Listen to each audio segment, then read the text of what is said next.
Boa tarde a todas e a todos.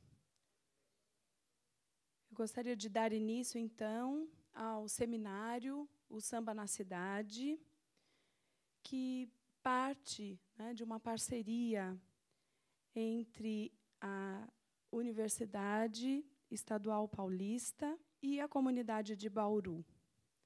O objetivo do seminário é a aproximação de saberes sobre o samba entrelaçados com o conhecimento próprio da universidade. O samba, patrimônio cultural e imaterial, é valorizado por sua prática, por seu canto, por sua dança, e, desta forma, damos importância aos grupos sociais participantes da formação e do incremento desse movimento, possibilitando, então, o entendimento da sua contribuição histórica no sentido da constituição de lutas e de uma cultura própria da cidade. A cidade é o espaço e um conceito imprescindível para que sejam evidenciados diferentes sentidos e significados sociais. Valorizar e ressaltar esses valores e significados tornam esses elementos evidentes, né? Esses elementos são evidenciados, então, na nossa cultura. Para dar início ao terceiro seminário, o Samba na Cidade, eu gostaria de agradecer as parcerias. Primeiro, o NUP, o Núcleo Negro de Pesquisa e Extensão da Unesp, que está representado aqui na pessoa da professora doutora Andresa Algaia. Gostaria de agradecer ao convênio Unesp Santander por ter subsidiado, então, a vinda de palestrantes.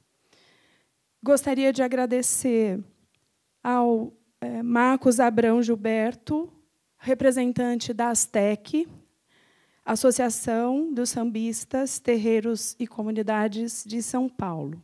Chamo, então, a professora doutora Rocio Salcedo para compor a mesa.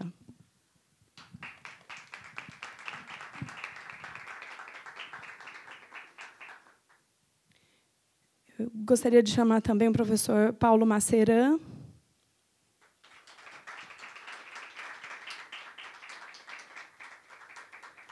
E a professora Fabiana Cunha, professora doutora do campus de Ourinhos.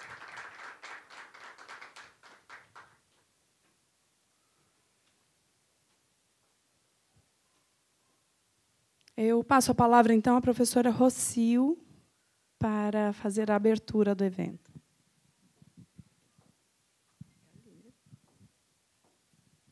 Bom, boa tarde a todos. Eu queria agradecer antes o convite que realizou a professora Kelly, né, com a pesquisa que ela tem sobre o samba na cidade. Também queria dar as boas-vindas à professora Fabiana, que vem da Unesp, campus de Ourinhos, o professor Paulo Maceran, que está aqui conosco, a professora do Departamento de Arquitetura, Urbanismo e Paisagismo, o professor Alexandre, presente também aqui na plateia, as demais palestrantes e o público em geral. Agradeço, então, o convite, né, realizado, e queria, antes de tudo, e acho que é interessante essa pesquisa sobre o samba. A gente pensa, mas que é o samba, né? É uma expressão cultural, uma expressão, uma manifestação enquanto a canto, dança, música, né?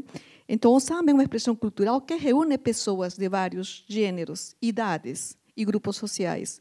Suas formas de expressão, desde o samba no bairro, no quintal da casa, no bar, no restaurante, os espaços públicos e eventos carnavalescos, tornam-se eventos para agregar pessoas, compartilhar e preservar a cultura de um povo. O evento carnavalesco deve ser analisado não só como espetáculo, mas como fonte de pesquisas científicas, que podem ter como propósito a preservação de sua história, de sua organização, da construção de sua narrativa. Os representantes desse samba, isto é, de seu patrimônio cultural e material. Patrimônio que aborda, desde sua organização, alegorias, fantasias e adereços dos desfiles carnavalescos das escolas.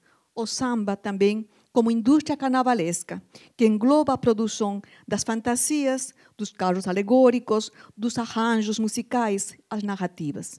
Nos espaços públicos e espaços fechados, são palcos para os espetáculos, músicas e de dança destinados aos diversos públicos. Portanto, o samba, como expressão da cultura, torna-se patrimônio imaterial a ser preservado no presente e como herança para as futuras gerações. Então, eu quero dar abertura a este evento, que é organizado pela professora Kelly, docente do Departamento de Arquitetura, Urbanismo e Paisagismo da Unesp, campus de Bauru. Obrigada.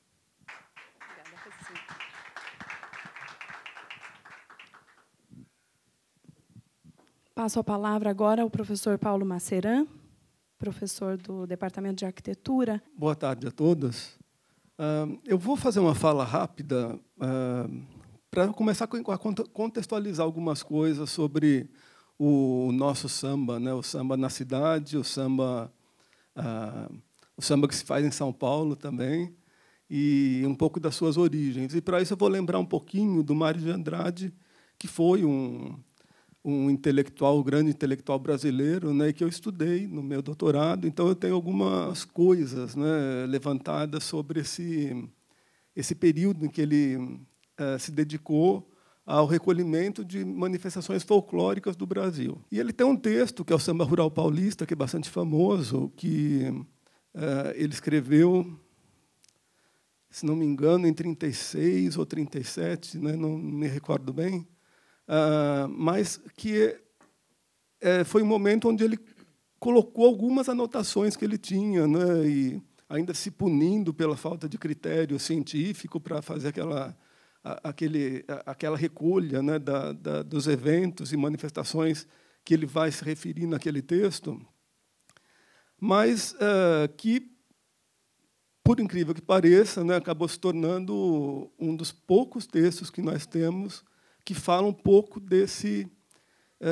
dessa manifestação que havia no samba no interior do estado de São Paulo, e naquele momento, né, da década de 30. E se a gente lembrar desse período, a gente está entrando, né, ou já num processo ditatorial, naquele momento, do Getúlio Vargas, enfim, né, com uma série de questões políticas entrelaçadas a esse problema de uma manifestação que, ela, além de ser popular, era uma manifestação bastante contestada e depreciada e reprimida pela elite governante, a elite econômica do Brasil. Então, né, eu acho que isso faz um pouco, né, dar esse caráter da importância desse texto do Mário de Andrade. E, bom, né, ele vai falar naquele momento, naquele texto, de uma visita que ele fez a Pirapora, em São Paulo, né, no interior de São Paulo, onde ele, passando por lá, ele foi, né, numa das festas que havia naquela cidade, que foi um grande centro de peregrinação religiosa, né, antes mesmo de Aparecida se tornar esse centro que foi, a partir da década de 60, né, alçado mesmo como o principal centro de devoção da fé católica no Brasil. Pirapora já tinha esse caráter, desde o século XIX, muito enfatizada, né?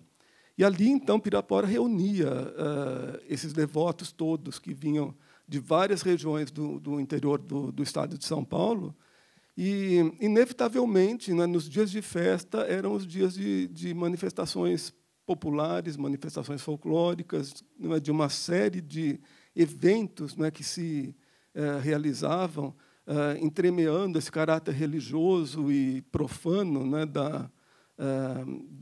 da cultura popular.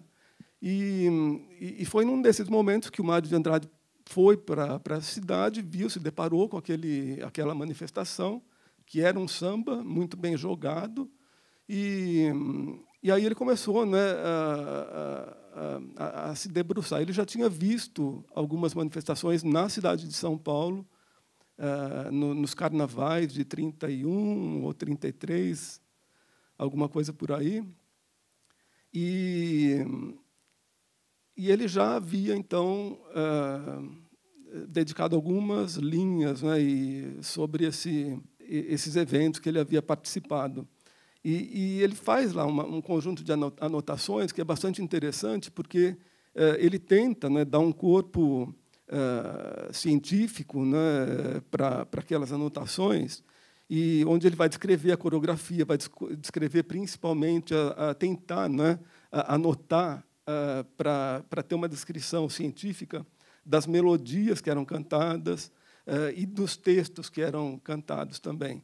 E assim, no momento do texto que é muito interessante, ele diz que, olha, né, é tudo muito quase que aleatória, né, essa construção.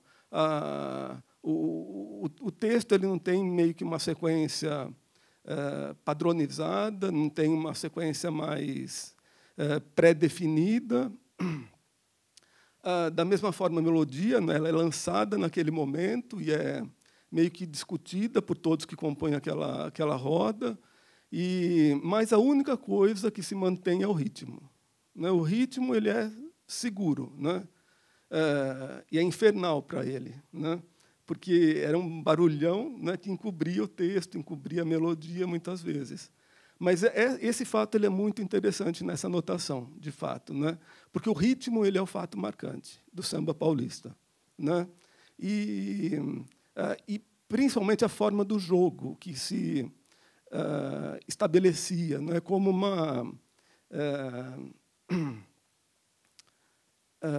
como um ritual, de fato, né? Então, assim, esse fato ritualístico, atrelado à ideia de ritmo, que ela é a cadência constante, né, que é marcada e foi anotada pelo Mário de Andrade, eu acho que ela foi básica para poder, ou para que a gente possa também entender como esse samba, que ele era feito, né, e tinha suas origens mesmo nas senzalas e naquelas manifestações que aconteciam dentro de uma comunidade fechada, que era uma senzala, de fato, acabou saindo desse âmbito e indo para a cidade, né? E, de alguma maneira, é esse ritmo que ele vai chegar até a cidade e vai se transformar com uma outra característica, de fato, que é a característica urbana, né? Que é a característica de um cruzamento de informações, de situações, de condições diferentes daquela que era vivida na senzala, ou que foi vivida, né, pelos saídos da senzala após a abolição e que acabaram se concentrando em pequenas cidades da região, das regiões próximas a Campinas, a Itu, a Sorocaba, né, que são as cidades que, naquele momento, década de 30, o Mário de Andrade se referiu, né, no seu texto. E esse batuque, né, esse ritmo, foi, né, inevitavelmente, a base de várias manifestações que acabaram acontecendo na cidade de São Paulo, naquele ambiente metropolitano, né, que começava a se desenhar a partir da década de 30 e 40, e que foi a base, né, de uma série de desdobramentos e em associações, em comunidades, em sociedades de samba que foram se gerando, se gestando a partir desse momento. E, apesar do Oswaldinho da Cuica falar que o samba de São Paulo hoje não tem mais nada do samba rural, né, tem ainda uma batida diferente, né?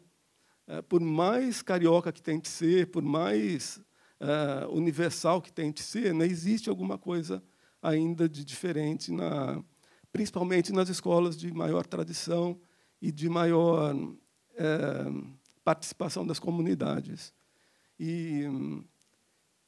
Enfim, né, eu acho que esse evento ele tem como finalidade, de fato, levantar essas questões, né? Como esse samba chega na cidade, como da cidade ele se transforma, na cidade ele se transforma. E se transforma enquanto uma manifestação de contestação, de fato. É de tomada da rua. O samba toma a rua, por isso o desfile da escola de samba era na rua, né? Até ele ser fechado, né, num espaço próprio, que são os sambódromos, que acabaram virando mania em várias cidades, né? E também aqui em Bauru, que foi a segunda cidade do Brasil a ter o sambódromo. Pois é, porque aqui também há uma tradição de samba muito forte, né, e muito arraigada. Mas, enfim, né, esse evento, então, tem essa finalidade, de fato, né, discutir como o samba se coloca, esse samba que tem a origem na senzala, de fato, ele chega à cidade e se transforma a partir da cidade. Não é? Eu acho que esse é o objetivo que nós temos aqui nesses dias para levantar questões, basicamente, né, e para tentar aprofundar um pouquinho o nosso conhecimento. É isso.